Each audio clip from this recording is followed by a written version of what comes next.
Everyone says they want to change the world. But not everyone will.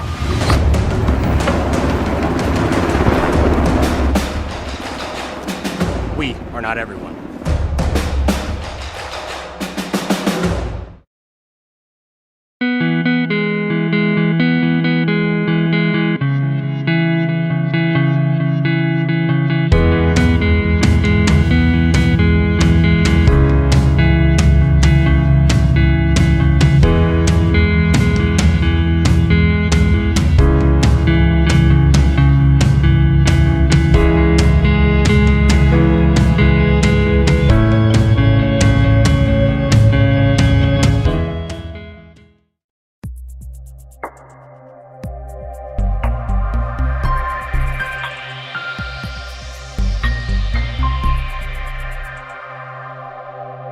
Fieldhouse in Pierre is your premier spot to watch all the sports, from your local Govs and Lady Govs, as well as Buffs and Lady Buffs, all the way up to your favorite big league teams. Kick back and relax with a pizza, nachos, burgers, or one of our air-fried appetizers. Wash down the food with your pick from our array of premium beverages. Between the action, be sure to check out the unique and plentiful memorabilia throughout the building. We can't wait for you to come in and watch the games with us broadcast on liveticket.tv. The Fieldhouse in Pierre.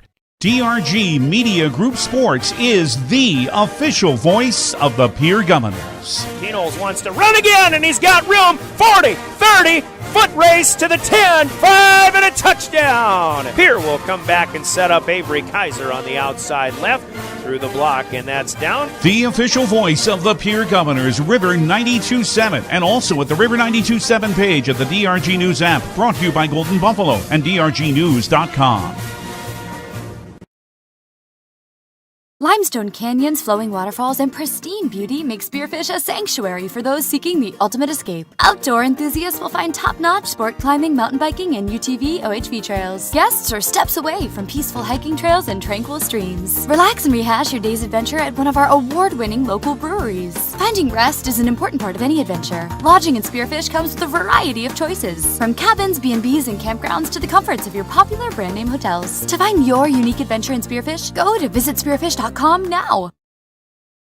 Dosey's Signs in Chamberlain isn't your run-of-the-mill sign shop. Todd and Doug take the time to listen to your needs and come up with an innovative and effective design to fit your budget and take your advertising to the next level. Dosey specializes in any size or event sporting banners, storefronts and awnings, and letters or numbers for windows, vehicle boats, and enclosed trailers. Need something more flashy? We can do a vehicle wrap, illuminated signs, billboards, and LED lighting. If you can dream it, we can design and build it. Dosey's is a proud sponsor of local sports and communities activities. At DK Auto Repair in Pierre, we take pride in our fast and professional auto service. Our well-trained techs specialize in transmission repair, tune-ups, brake service, suspension engine repair, auto diagnostics, and general maintenance repairs and oil changes. Making sure you and your family get from point A to point Z and all points in between is what motivates us to provide you exceptional service. At DK Auto Repair, we proudly support every Pierre Governors event, the students involved, and their families. Of all the things you can teach a child, how to handle money is one of the most important. Their knowledge, discipline, and control in the area of money will follow them wherever they may go, and in every area of their life. Teach them the facts of money.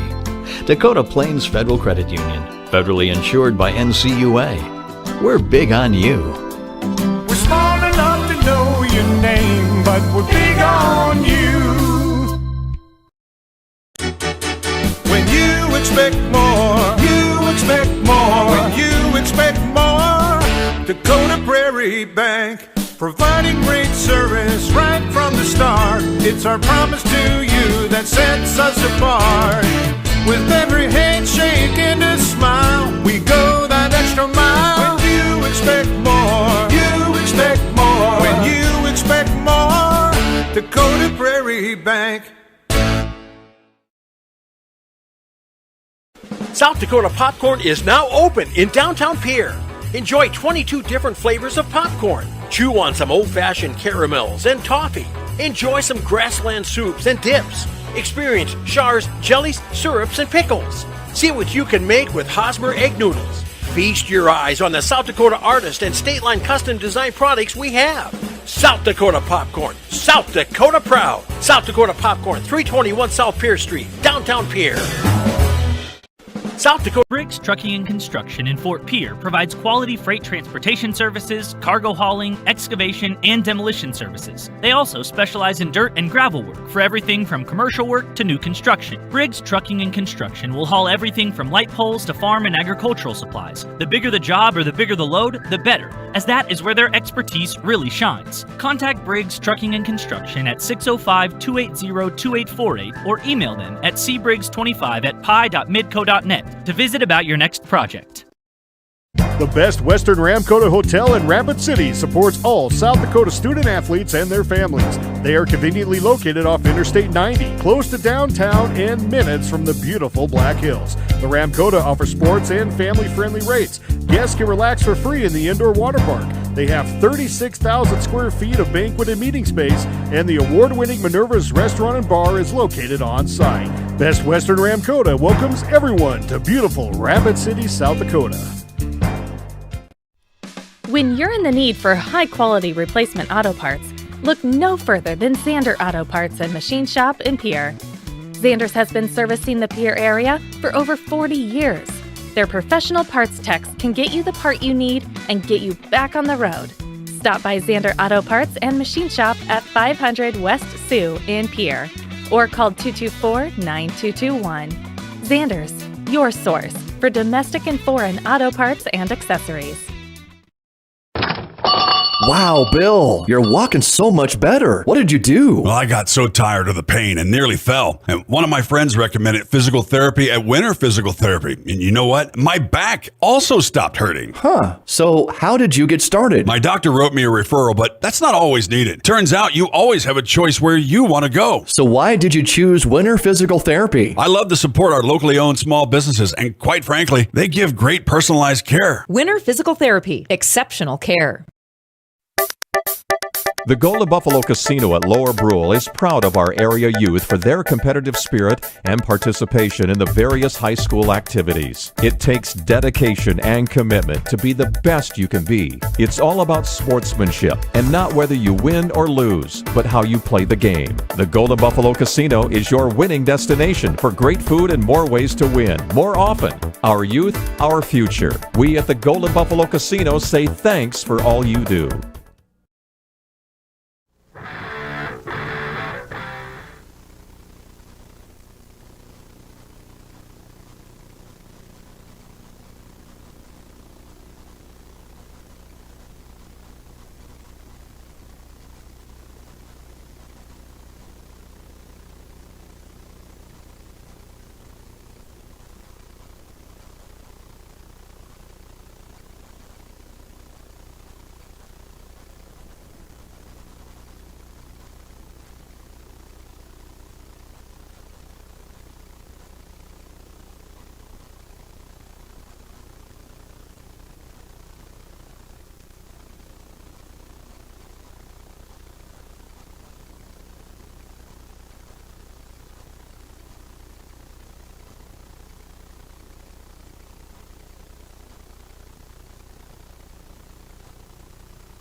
Good morning. 103 years ago on this day, in 1918, at the 11th hour, on the 11th day of the 11th month, the Great War, the war to end all wars. In other words, World War I came to an end. Today we remember that day in 1918, and we know sadly that war did not end, not on that day and at that hour. We gather here today to celebrate those veterans who came home from the many wars that seemingly have been fought continuously since that day in 1918. We assemble together as veterans, guests, community members, school staff, students, all who have served and who are still serving. I'm Jenny Hodges, and I teach 10th grade language arts here at Riggs. I'm representing the staff and the students. Good morning, and welcome to today's program. My name is Leroy Madsen. I'm the commander of the American Legion here in Pierre.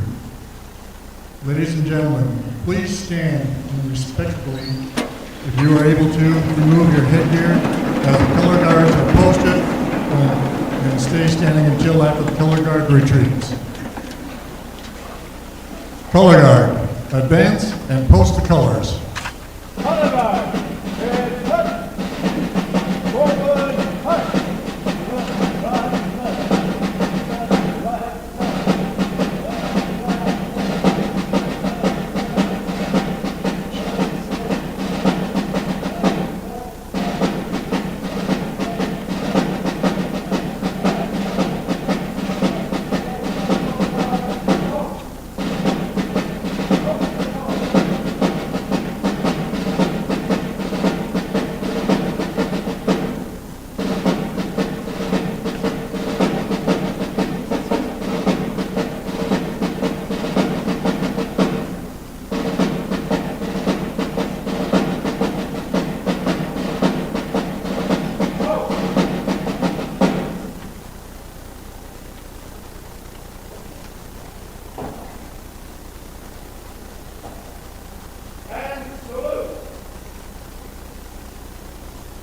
Please join me in the Pledge of Allegiance.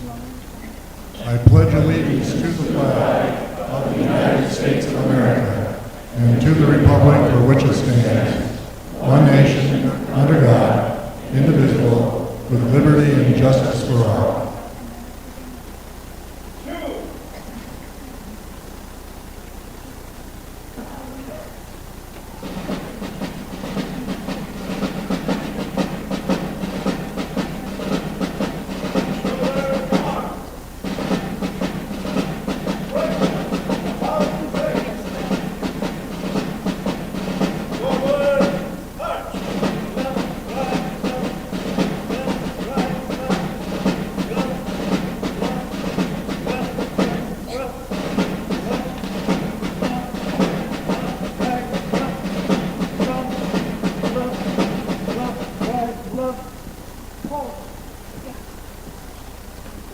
We shall now join in the national anthem. The fourth verse will first be sung by the choir. Then we shall all join in with the band and the choir on the verse that we're all familiar with. And as beautiful as it might be, the international etiquette is to not clap, so we'll reflect on the words of the song when it ends. Chorus, begin.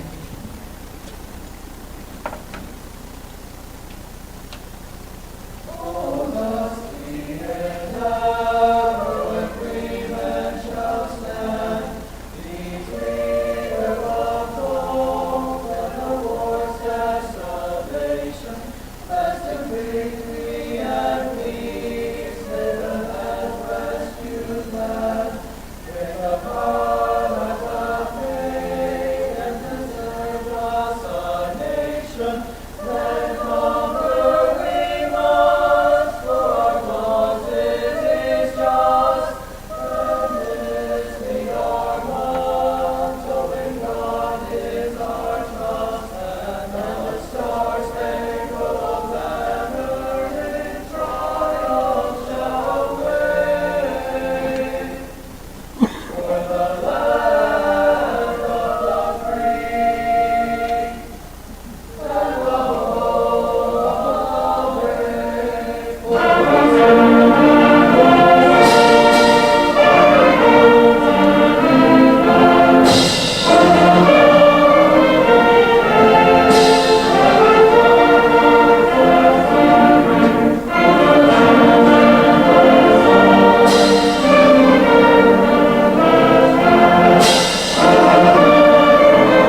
Good morning. I am Oksana Mochoknas, the student body president. I'm Faith Manu, the student body vice president. In Lakota, Nakota, and Dakota culture, the warrior is an important figure in society.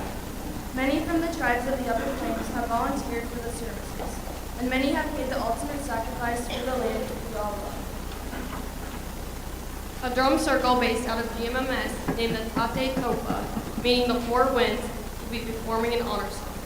This group is led by Mr. Bassel, Daniel Diversey, and Mr. Scrooge. Students performing with this group are Grace Pino, Rosora Kelly, Owen Sherwood, Nathan Sherwood, Dayton Swisher, Sunrise Comes Flying, Ronnie Diversey, Bella Diversey, and Christopher Tulo.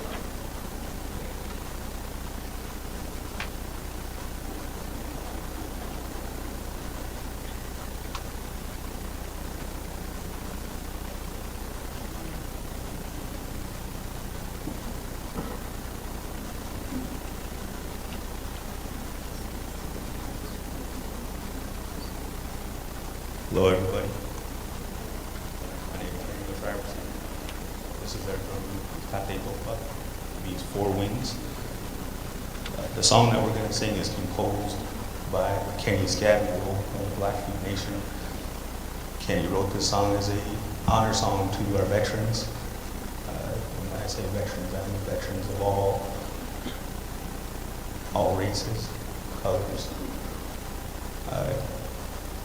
Kenny was very passionate when he wrote this song. It's a song to honor not just the veterans who made it back, but the veterans that didn't make it back. The veterans played a huge part in all of our lives, and this is just part of his way of giving back, thanking them for their service. So on behalf of all of us, we thank all the veterans, past and present, for your service and what you've done for us. Over.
So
I will now ask the chaplain Newland to lead us in invocation, celebrating the freedom and religion for which so many of us veterans have fought.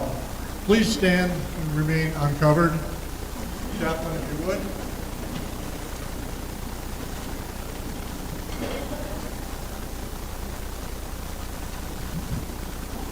O God of hosts, we bow our heads in thankfulness for the victories thou hast granted us to us and to those people who have united with us to stamp out the evil of aggression, intolerance, and greed.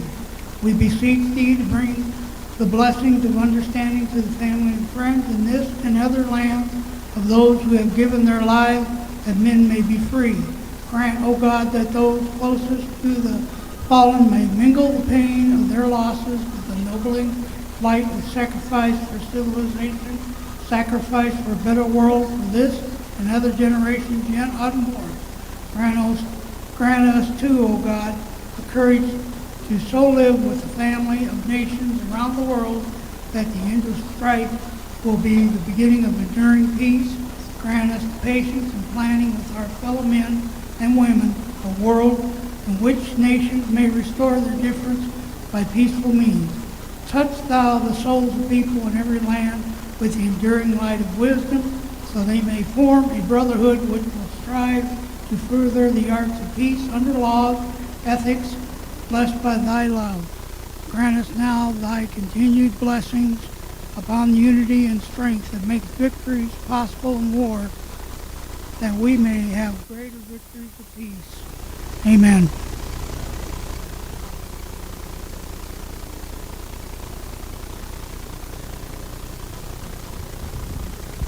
Thank you, Chaplain Newling.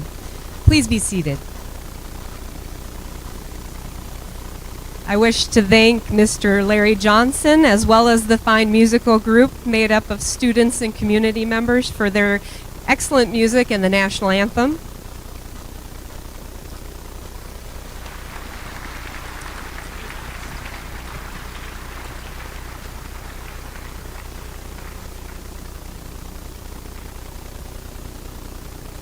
Now I'd like to recognize the different veterans organizations of Pierre and their representatives who are celebrating with us today.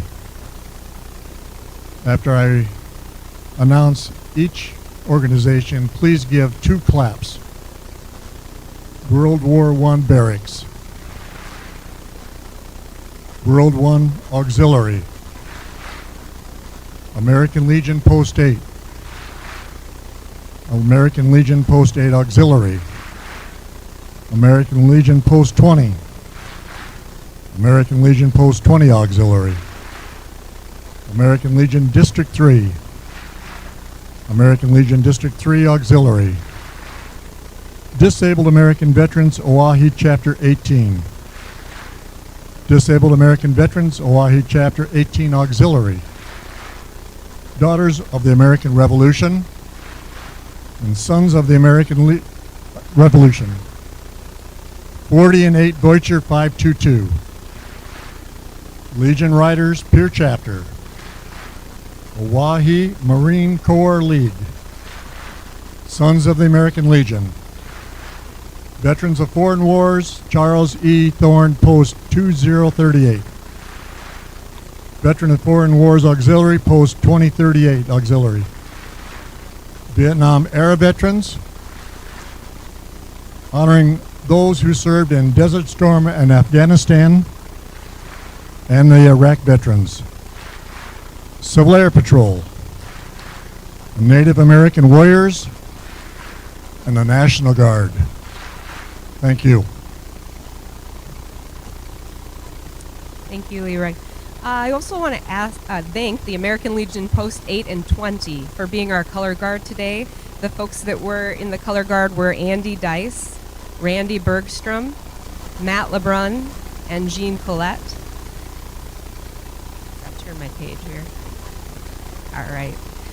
Did you guys see the beautiful pictures when you walked into the lobby today? A few years ago, the money that was collected here was used to frame those pictures and hang them there as a lovely remembrance of our memorials here in Pierre. Thank you so much for that. Also, did you notice the wonderful artwork up on the stage here decorating us for this day? Our art students and art club worked on those. And in the technical areas, I have Liz Varan on Spotlight, Ain Peterson on Spotlight, Ainsley Hutchinson helping backstage, Nicole Turner and Arthur Hodges in the booth. So thank them, please.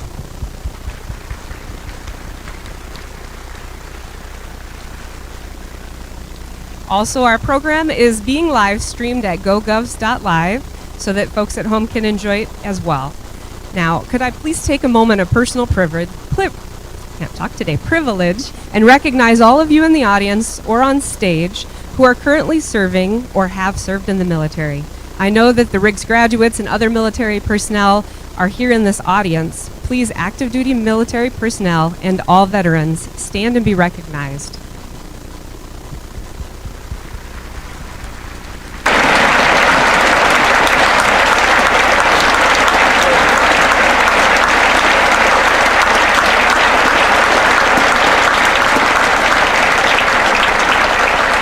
Thank you.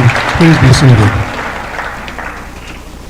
It is also customary for the band to play the special songs of each of one of the different branches of service. The students here on the stage will be waving the flags of each of our branches of service. We have Jacob Meyer, Vicki Becker, Hayden Schaefer, Dagan Huska, and Nick Botham. I hope you all will applaud and cheer heartfully for those heroes. The order of the branches is not in their traditional lineup, but for each is saluted, for each theme song is played by the band. They will be the U.S. Army, the Marines, the Navy, the Air Force, and the Coast Guard. Take it away, Mr. Johnson and the band.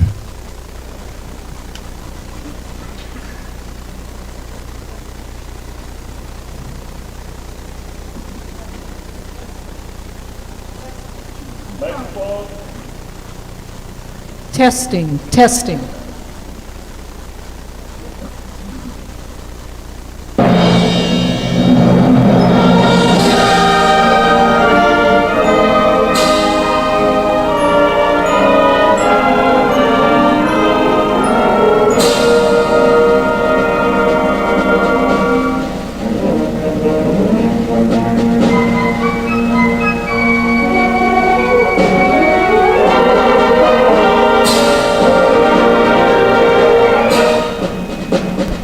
The United States Army.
United States Coast Guard.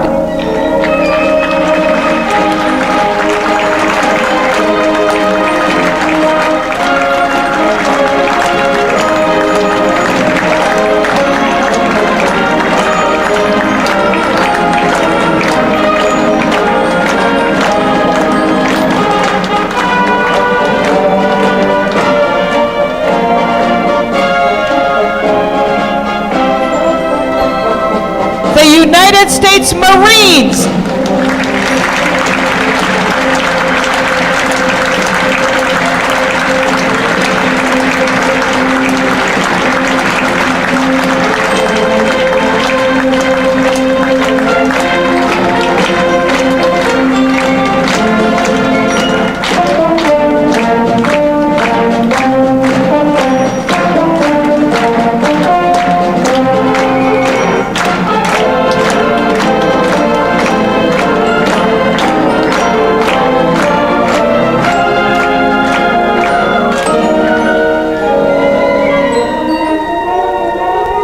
United States Air Force.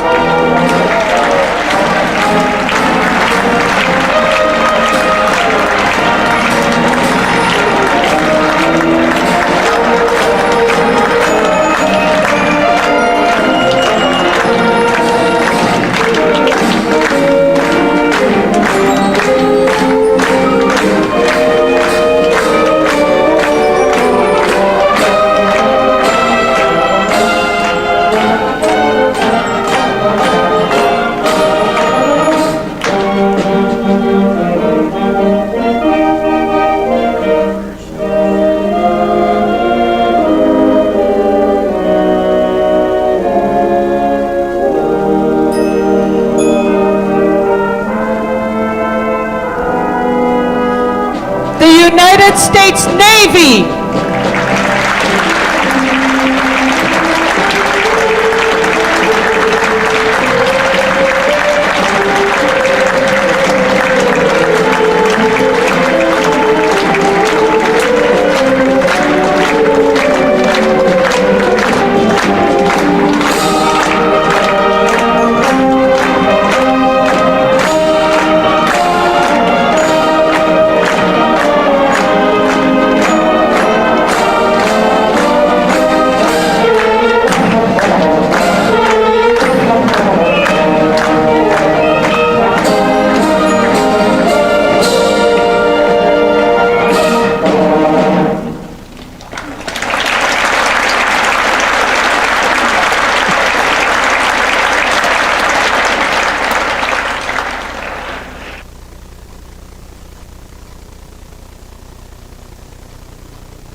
Thank you, band, Mr. Johnson, student senators, students, and veterans. Those songs are always exciting to hear again.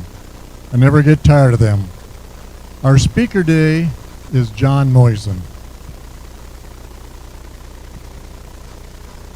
John was born and raised in Watertown, South Dakota, and graduated from Watertown High School in 1964.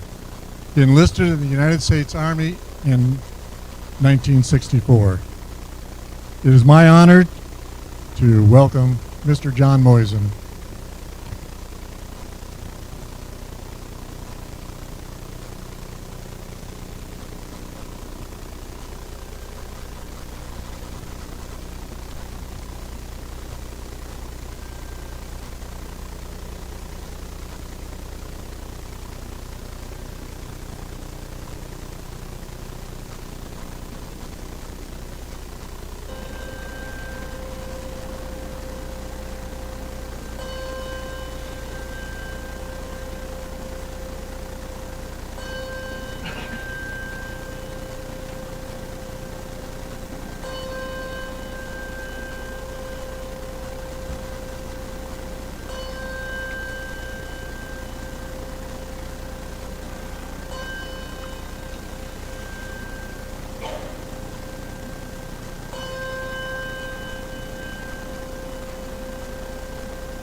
Then, our guest speaker today, John Moisen.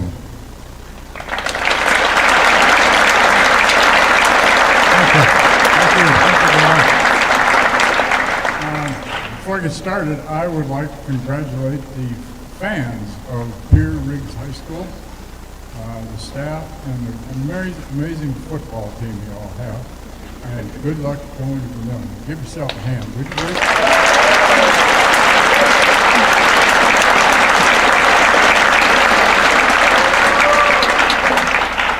We're going to be watching from Fort Pierce, so make us proud. Good morning, as Larry said. We call him Larry because his real name is Leroy. My name is John Moisen. I live in Fort Pierre with my lovely wife Sylvia for 47 years. I retired from the state of South Dakota after 35 years in state government with the Department of Public Safety and the Bureau of Administration. I'm a United States Army veteran.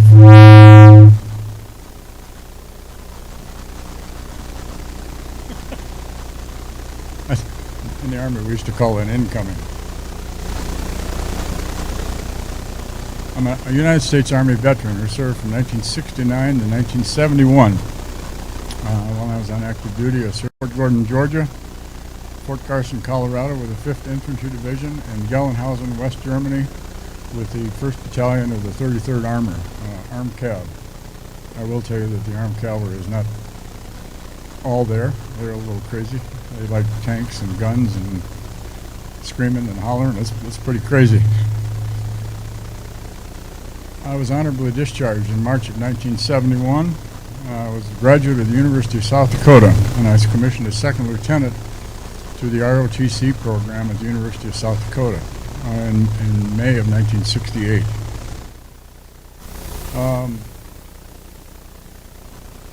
On that day in 1968, I stood on the stage along with 200 other lieutenants, and we all got our second lieutenant butter bars put on by our mothers or our wives.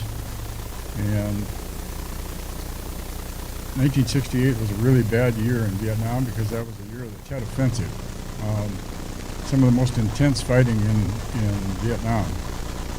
Every lieutenant there, including me, we all knew that we were destined to go to Vietnam to fight. So you're asking yourself, why would anybody actually sign up for that? Well, the answer is a little complicated. Back in the 50s and the 60s, we had a little something called the draft, and military service. Every community had a draft board. Every American male who was able to fight was eligible for the draft. Everybody got a draft card, and you really didn't have any choice. It was one of those deals. You signed up for the draft. If you were physically unable to serve in the military, you didn't have to. You weren't subject to the draft. If you were a sole surviving son, you didn't have to serve. There were several jobs, critical role jobs, that also didn't have to serve. And if you were in college, enrolled in college, and you maintained your grades in college, you could stay in college. If you flunked out of college, you were automatically subject to the draft. In the late 60s, there was a lot of anti-war protests around the country, and you Vietnam veterans remember that, and I remember that. And I personally objected to that because I came from a family of warriors, and I heard about the war stories and the heroes in my family, and so I really objected to. We call them draft dodgers. A lot of people, to avoid the draft, they moved from place to place so the government couldn't keep track of them. A lot of people moved to different countries.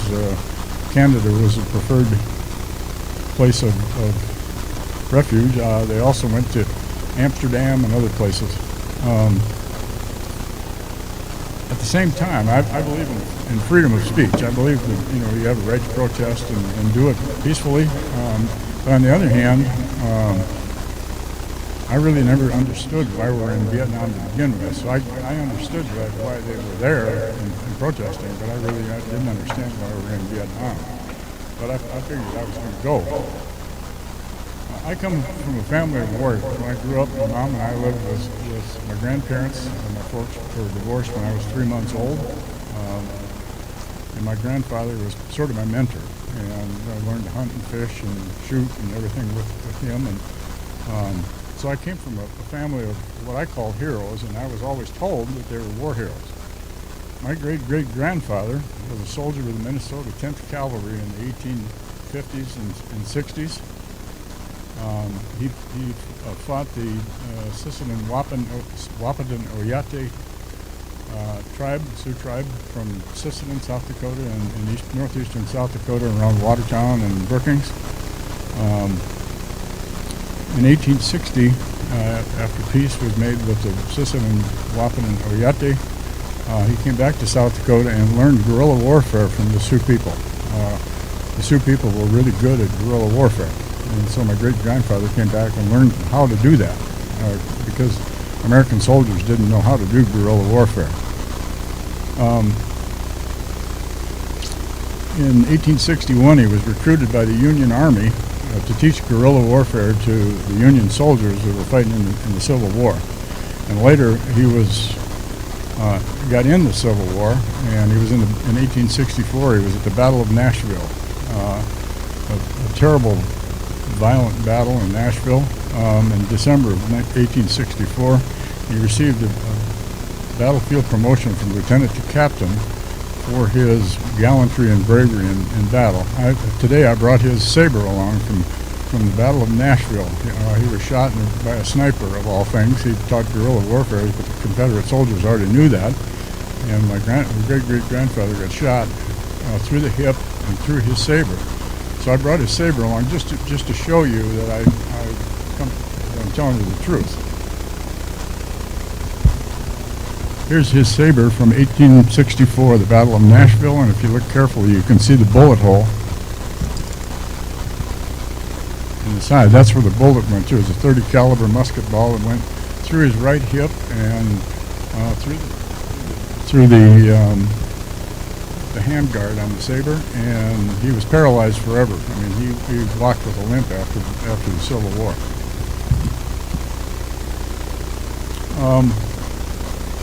My grandfather, my mentor, the guy I grew up with, who was my substitute father, he served as an Army supply sergeant in World War I in the trenches of France and Germany, supplying mules and ammunition to the people on the front line. My mom, my hero, she was one of the first women from Watertown High School to join the U.S. Army. She joined the Women's Army Corps, called WACS. She joined in 1942 and served to 1945.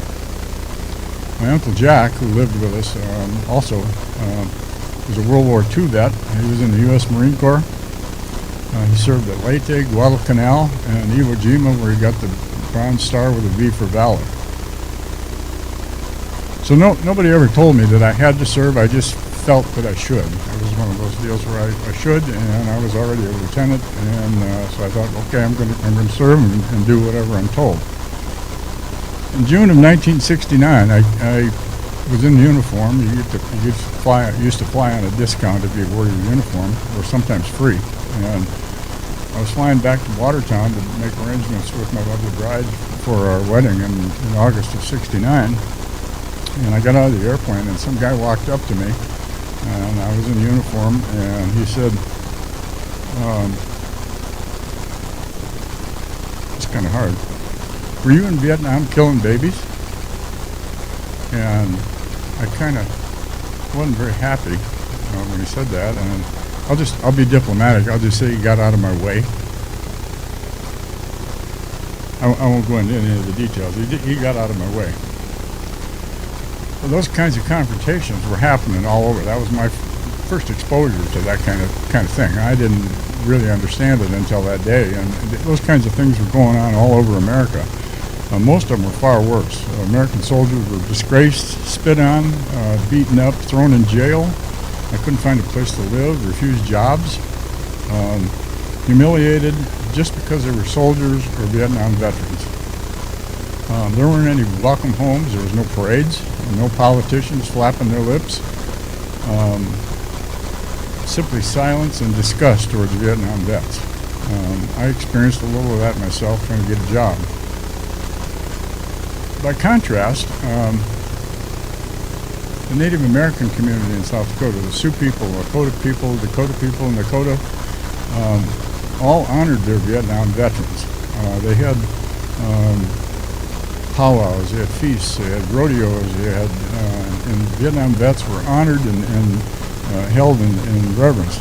I'm honored to have met over the years a couple of Dakota warriors. I think they were both from Rosebud.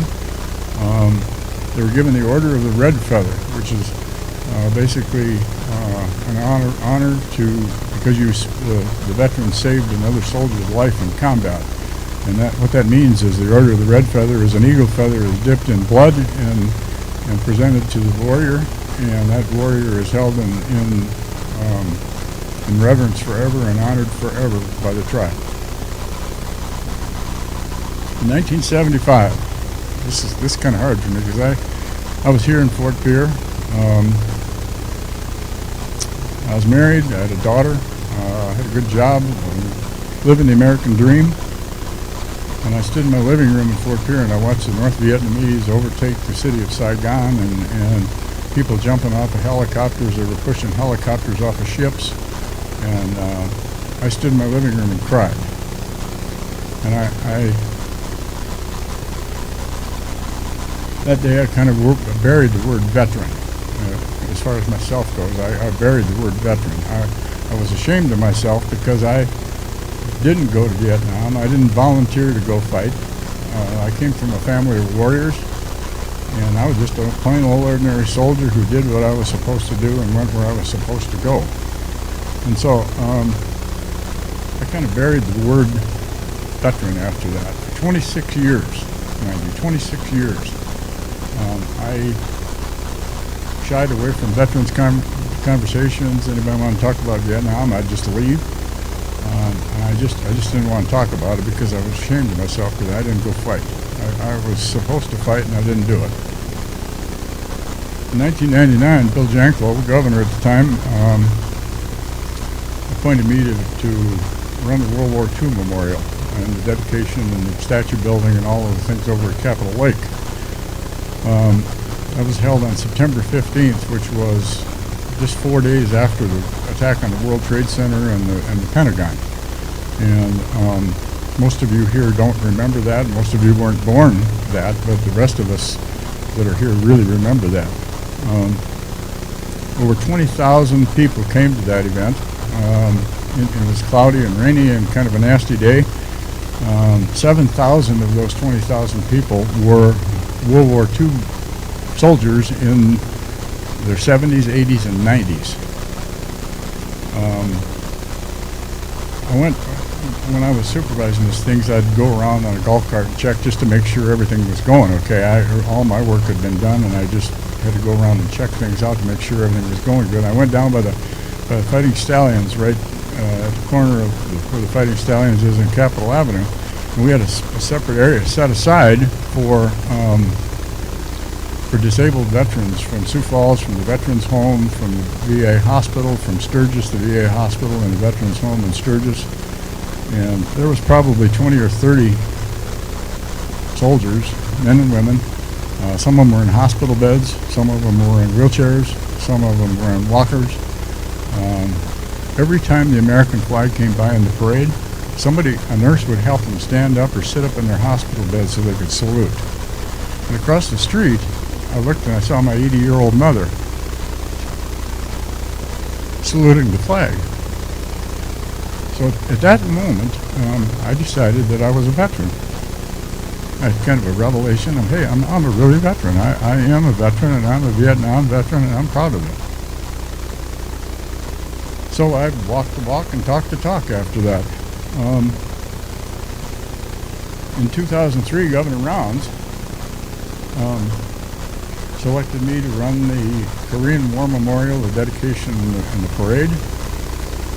We had about 21,000 people here on September 18th. People again in their 70s, 80s, and 90s. One person was there, a soldier was there. He had served in World War II, Korea, and Vietnam, all three wars. It was 90 degrees, and we didn't. A lot of folks didn't do very well because it was so hot. But we still had a great celebration with 21,000 people. Shortly after the Korean War Memorial, Governor Rounds called me over to his office, and he said, "Moisen, do you think you can pull off a Vietnam Memorial dedication?" I said, "You're damn right, Governor. It's my war, and I'm a Vietnam vet." So he did. I had 90 people on my committee. There was over 1,500 people.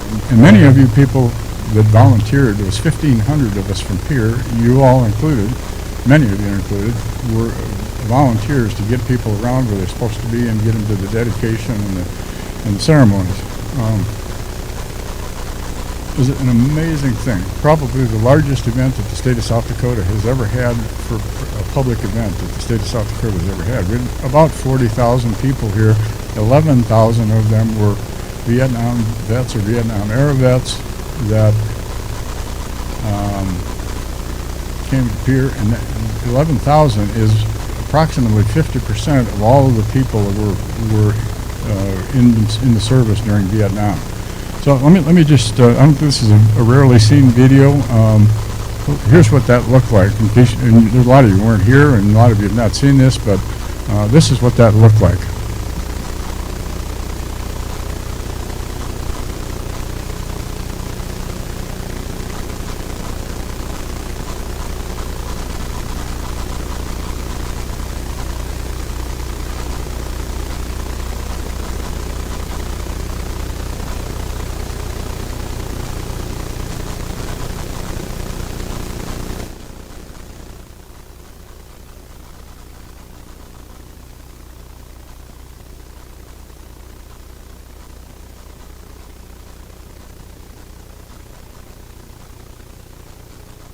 This statue is not about a war. It is not about the politics of war. It is not about the history of a war. This statue is about you, our veterans of the Vietnam era, your honor, your service, and your sacrifices.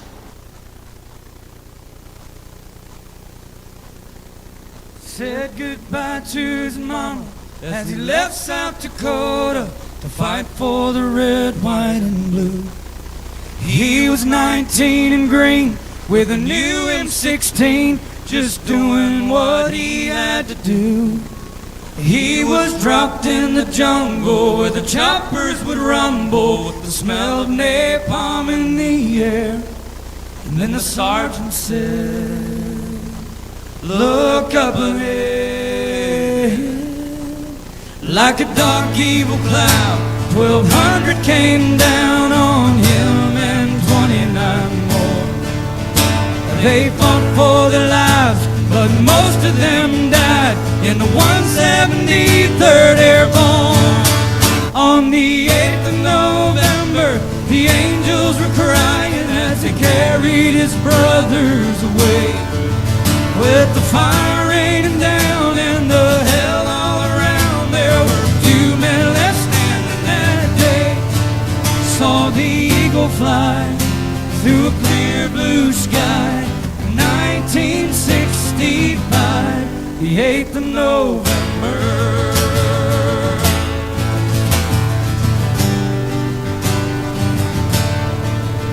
And now he's 58 and his ponytail's gray, but the battle still plays in his head. He limps when he walks, but he's strong when he talks about the shrapnel they left in his leg.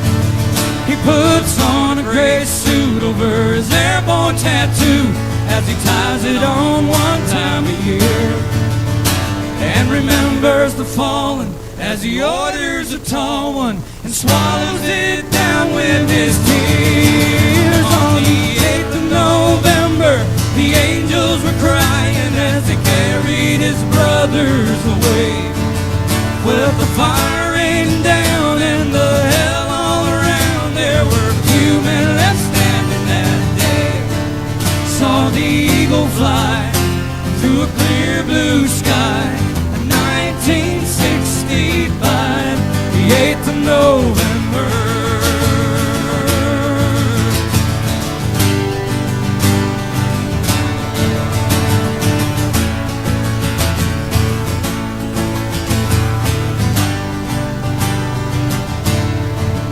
Saw the eagle fly through a clear blue sky in 1965. On the 8th of November, the angels were crying as they carried his brothers away. With the fire raining down and the hell all around, there were few men left standing that day. On the 8th of November, the angels were crying as they carried his brothers away. With the fire raining down and the hell all around, there were few men left standing that day. Saw the eagle fly through a clear blue sky in 1965. The 8th of November.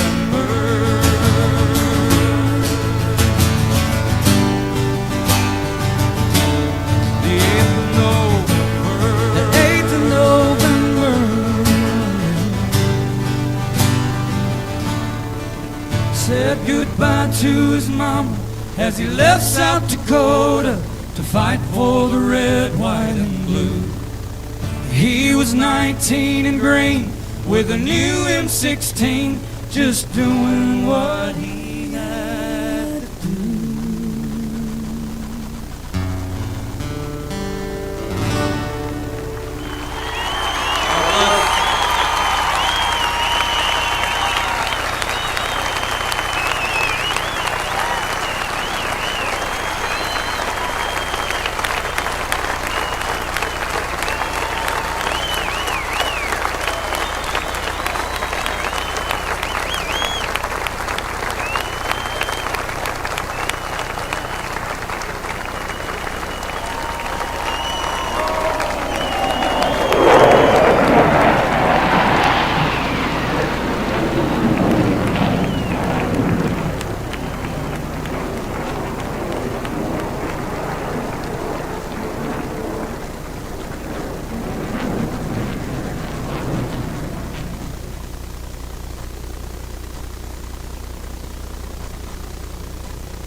In case you don't know, the 8th of November is a true story. It's about a fellow named Niles Harris. He's from Deadwood, South Dakota. He was in the 173rd Airborne. They were overrun by the North Vietnamese, and he was one of just a few soldiers that survived that overrun by the North Vietnamese. 1,200 people against 30 people. A battalion against a platoon. From 2001 to 2006, through this event, Pierre, South Dakota, our little community here, we hosted over 26,000 veterans to our community, and we had over 80,000 attendees in Pierre, South Dakota. Now, you all know that there's not 80,000 rooms in Pierre. You already know that. That's a very big deal for Pierre, South Dakota, and I believe, and I think most of us here believe, that we're a veteran city in Pierre. We have honored veterans more than any other community in the state of South Dakota, and I'm really proud of that. So just a few messages here today, mostly for students. You young people were not alive when the terrorist attacks occurred on the World Trade Center and the Pentagon in Shanksville, Pennsylvania. Maybe somebody here that remembers the attacks on Pearl Harbor. If so, there probably aren't very many. And everybody here that remembers the 9/11 attacks, and many of you that are here today served in Iraq or in Afghanistan to make sure that terrorism didn't show up in our country again. Yet, at the same time, millions of people around the world and many countries still hate the way we live. They hate our values, they hate our fun in the world because it's important. Just like Pearl Harbor, Just like New York, just like Vietnam, just like Korea, Americans have always stepped up. We've always stepped up to defend ourselves. We've always stepped up to defend people in the world who can't defend themselves, and there's a lot of them. A lot of people don't want to defend themselves, but I don't get that, but that's okay. At some point in your life, you young people will maybe called on to step up, and you can do that. I mean, if you love the freedom we have in the United States of America, if you love the Constitution of the United States of America, you got to step up. If we're going to save our country and we're going to save our values, you got to step up. You can do that. You can do that by serving in the military. You can help veteran spouses and families, because veteran spouses, when a soldier is off fighting in a war somewhere, the families need help. I mean, they're lonely. They may need money. They may need food. Help a veteran's family and the people that are here waiting for their soldier that's away in war. Help a disabled veteran. A lot of people have lost limbs, legs, arms, feet, hands, eyesight, burns. Help a disabled veteran. If you're able to do that, help them. You can volunteer at a VA hospital or clinic, and work in a job that supports veterans' causes. There's a lot of jobs around when America's at war that call upon people to help. And so I call on you to step up and help in those kinds of capacities. I'd urge you to always fly the American flag and be patriotic. If you enjoy being an American, you don't really know what you got till it's gone.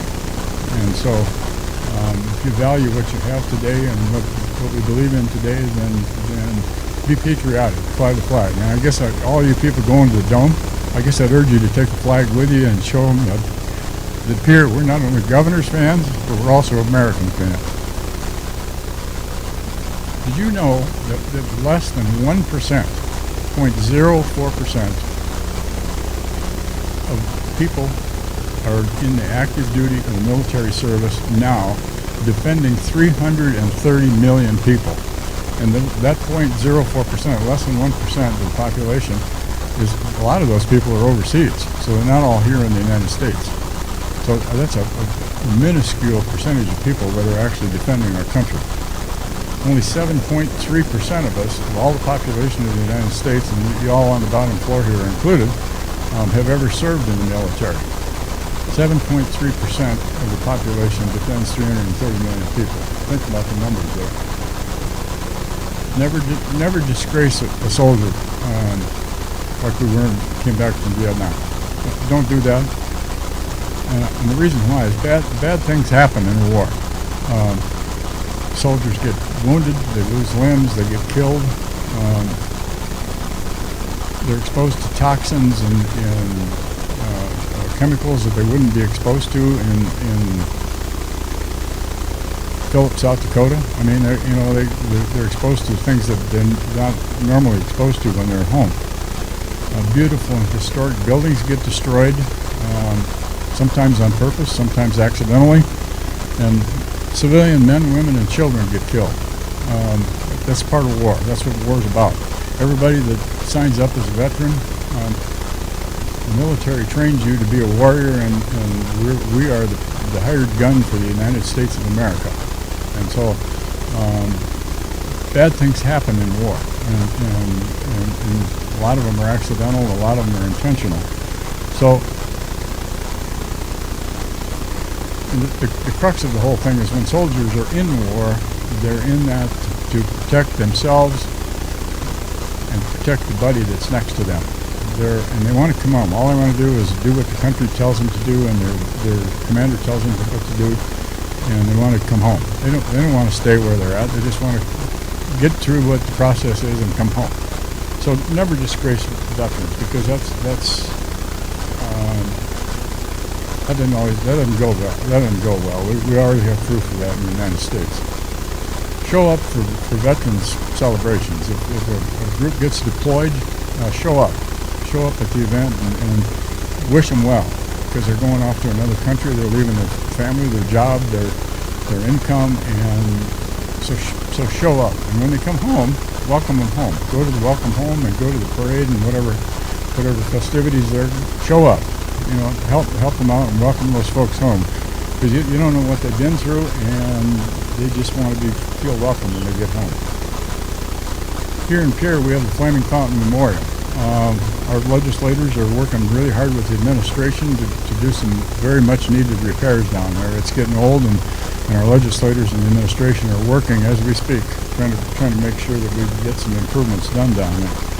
The Flaming Fountain is a tribute to 4,000 people, give or take a few, soldiers, law enforcement officers, firefighters, EMTs that have all given their life in war or public service.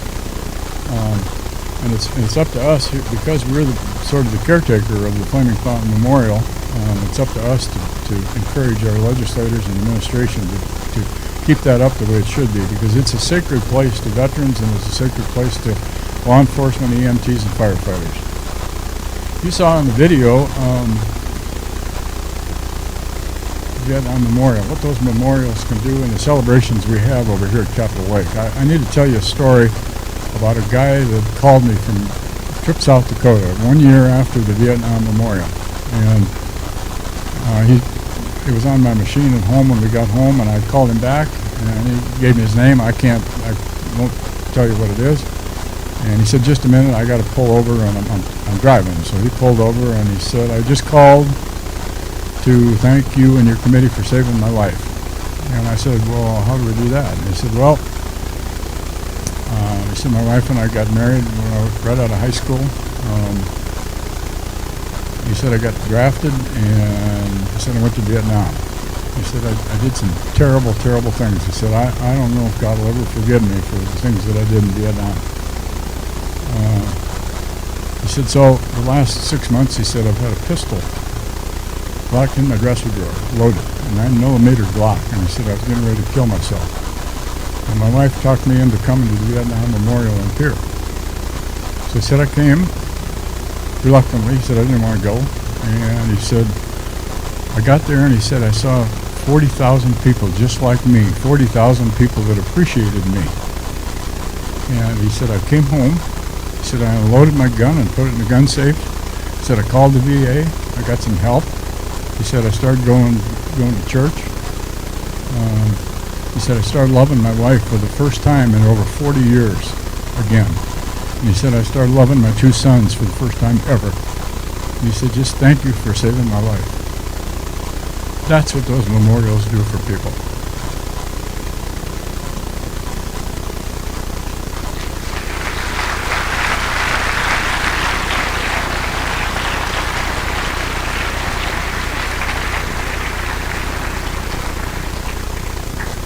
So, don't ever, young folks, don't ever forget your roots. You're always a South Dakotan. No matter where you go in the world, you're always going to be a South Dakotan, and you're always going to be an American.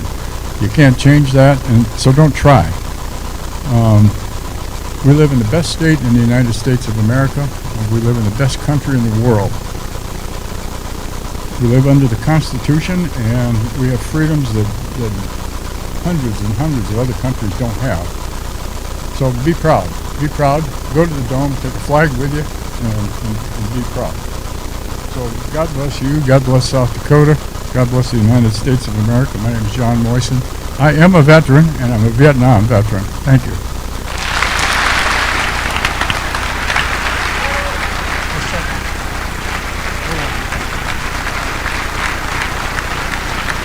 Thank you, John, and welcome home.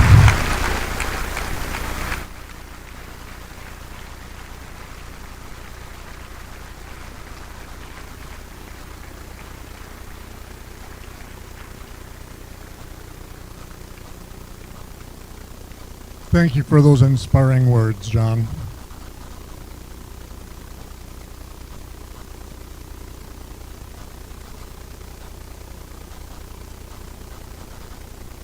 While the band plays a snappy interlude, we will pass the contribution bowls to help veterans in the Pierre area.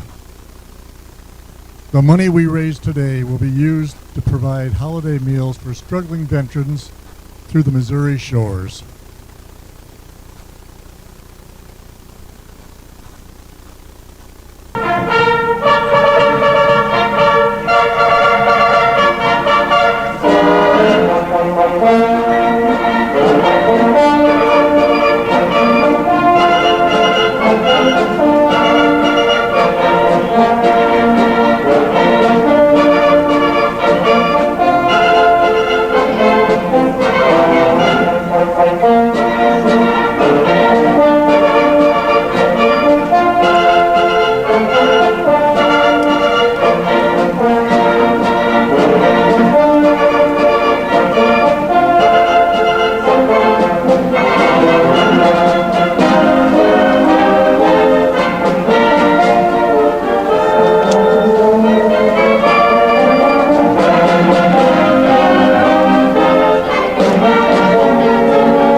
can keep the house lights on while the baskets are still passed, but the Riggs Chorus members are going to be singing Sing Your Way Home.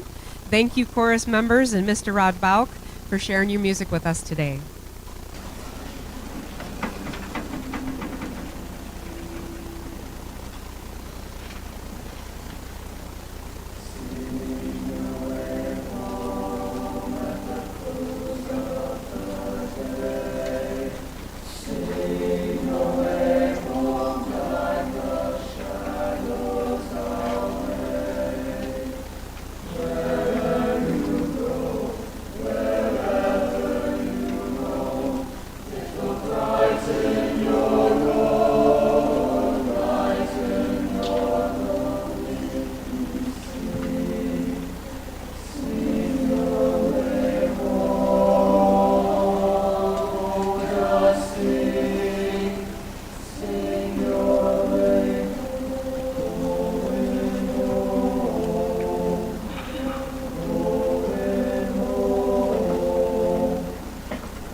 Ladies and gentlemen, please stand respectably if you are able to and remove your headgear for taps.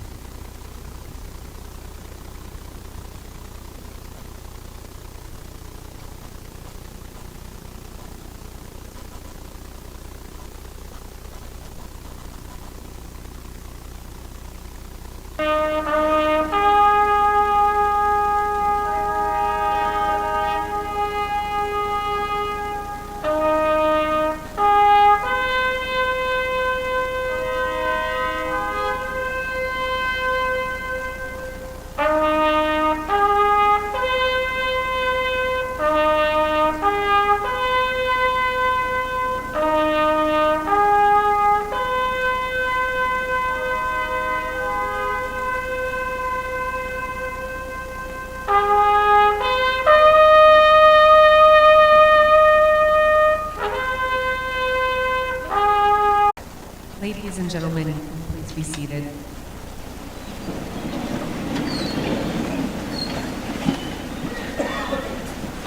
Veterans Day does not have to always be sad and somber, and it shouldn't be because we're celebrating the living who are here with us today. Students and faculty, did you all know there are as many as 14 veterans on the staff of the Pierre School District? Let's give them a rousing welcome and a heartfelt thank you today. As each member's name is called, we'll just give a clap or two, and then at the end we'll give them a rousing applause. So members of the school district that are veterans are Shanna Davis, Trent Dio, Travis Heasley, Sean Hudson, Teresa Johnson, Todd Johnson, Kevin Mutchell-Knaus, James Myers, Ann Noyes, Ryan Noyes, Julie Peterson, Michael Tim, and Craig Walters.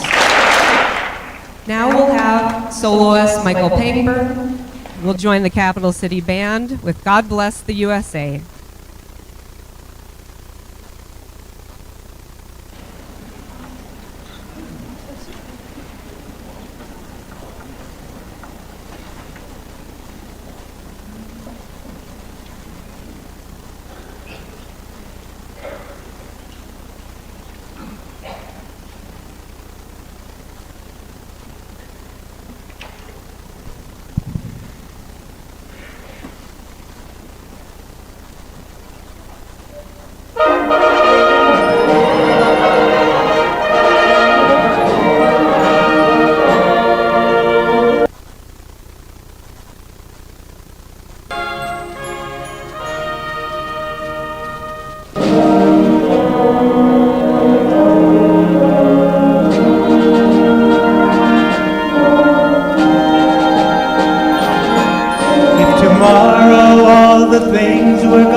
Thank you for that beautiful music.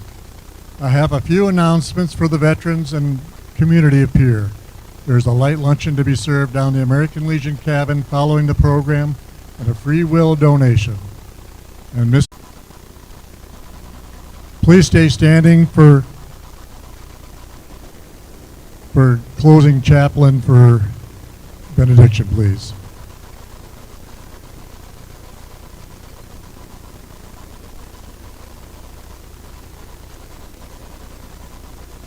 May the God of all grace grant all here mercy and peace.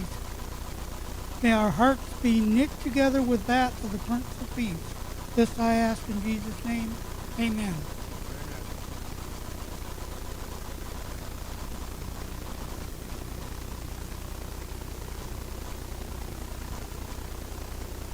Thank you. Color Guard, advance and retire the colors.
You are now dismissed. Go in peace.